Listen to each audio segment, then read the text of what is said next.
Hi everyone, today I want to share some tips on how to properly store, handle, and use craft resin to get the best results for your projects. Whether you're just starting out or you have some experience, these tips will help you make your resin projects safer, easier, and more successful. Before we dive in, let's talk about safety.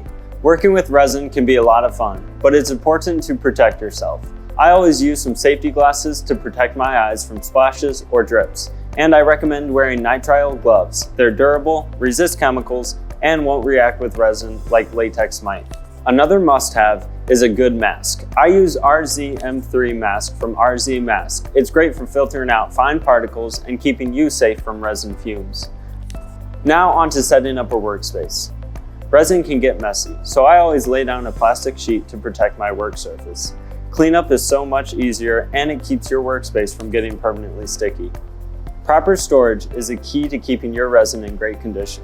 Store craft resin in a cool, dry place away from sunlight or extreme temperatures. When you're ready to use your resin, measuring accurately is crucial. I use measuring cups or a digital scale to get the exact resin to hardener ratio. Follow the instructions on the packaging carefully.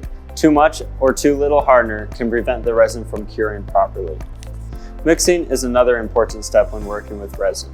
You can either stir by hand or use a drill attachment for larger batches.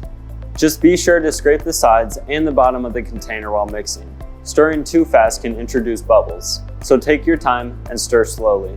If you're using a silicone mold, like this one, mold release will save you a lot of hassle when removing your pieces from the mold. Just spray it or brush it into the mold before pouring your resin. This helps your finished piece pop out easily and keeps your molds in great condition. Silicone molds are perfect for things like coasters, jewelry, or custom decorations. Mica powders are a fantastic way to add color and sparkle to your resin. Once you've mixed your resin and hardener, just stir in a little mica powder.